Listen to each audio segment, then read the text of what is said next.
Hello again, folks. Happy Valentine's Day.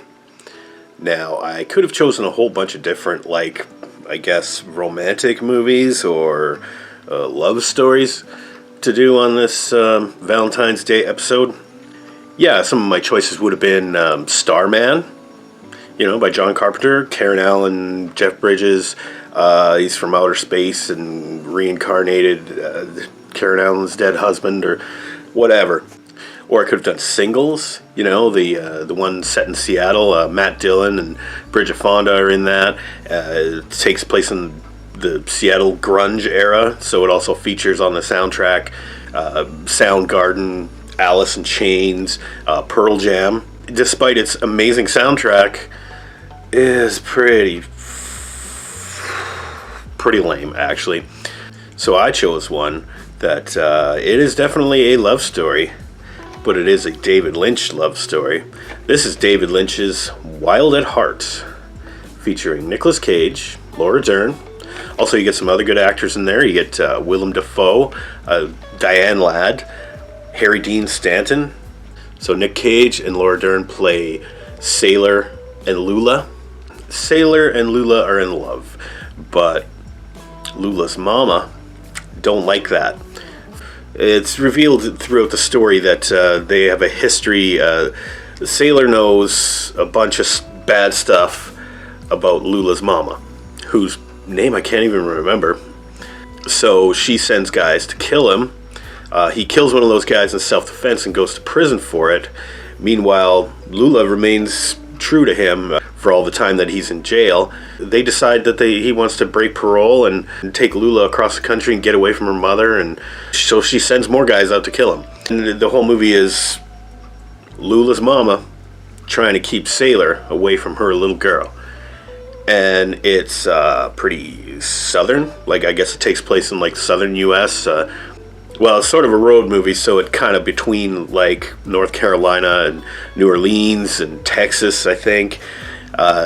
Don't think they quite make it all the way to California, which was the plan. This is one of my favorite Nicolas Cage movies, or my favorite performance by Nicolas Cage that I've seen, at least in recent years, because he just basically does an Elvis impersonation for the entire movie. Now, he's kind of famous for that. I mean, he did Honeymoon in Vegas, right? That was all about Elvis impersonators and stuff. And also, even in Raising Arizona, he had that kind of southern drawl and just, kind of the Elvis mannerisms. But this, he's full on Elvis. And his character, he worships Elvis. He talks like Elvis. He sings Elvis songs. And it's quite entertaining.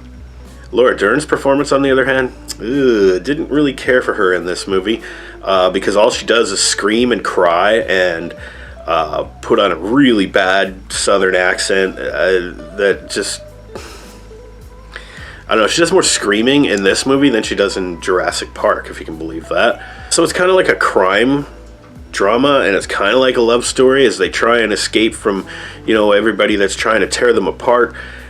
Along the way, a bunch of really messed up, violent things happen to them, and people die. There's weird characters that just pop out of nowhere just to deliver some bizarre line that makes no sense and has nothing to do with the story at all. Yeah, it's... I don't know. I mean, this apparently won Best Picture at the Cannes Film Festival in 1990. Really? Okay. As much as I liked Nicolas Cage's performance in here, which was over the top and ridiculous, and of course you're not supposed to really take this too seriously, all the characters are like that, so nobody really makes any sense, well, with the exception of maybe Harry Dean Stanton, because he's just a boring old guy like he is in every movie. But all the characters are so one-dimensional in this that the only one that has any, it's not even really character development, the only one that has any is Nicolas Cage. Well, of course, David Lynch movie, right? David Lynch is fucked up. Let's be honest. Everything that he puts in his movies is with the intention of making you go, holy crap, that's weird, that's so weird that it's hilarious. It made his living on being a weirdo, and intentionally being a weirdo. And it gets a little tiresome sometimes. You know what I mean? But I digress. It's not a bad movie, but it's just not really that exciting. It just leaves you with a bunch of bizarre one-liners and horrific violence in some cases, and just people being terrible to each other. And we don't really learn anything in the end. I mean, eventually it ends up that Nick Cage goes to jail again, and Laura Dern has his baby while he's in jail, and he gets to meet his son and finally be with Lula in the end. And meanwhile, they stick in a bunch of Wizard of Oz references, and there's voodoo in there at one point. There's a bank heist. There's a horrible road accident.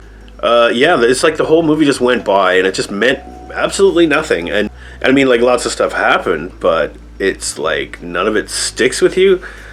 I don't know, I'm being a little harsh on this movie, but I remember liking this a lot more back in the 90s. Seeing it this time, I just wasn't that impressed with it. I normally kind of like David Lynch. I don't know, am I really that big of a fan? I guess not. If I'm, trashing this movie, especially on Valentine's Day. Where's the love?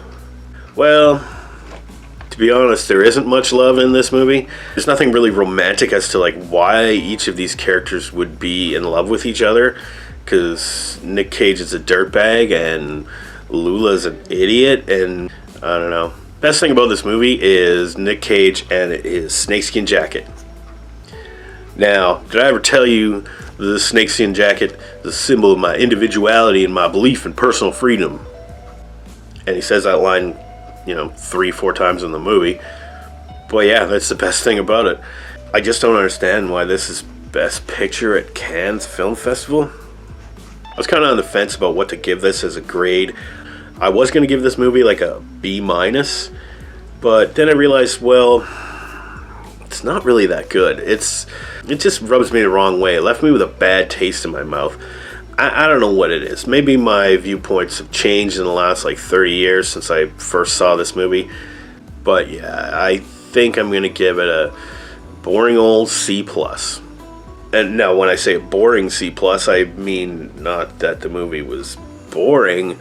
Just in terms of all the negative things that happen in this. There's so much murder. There's so much swearing and abuse. And it's like, I don't know, am I supposed to be entertained or repulsed? So, sorry to disappoint any of you David Lynch fans out there, but I don't like this one that much.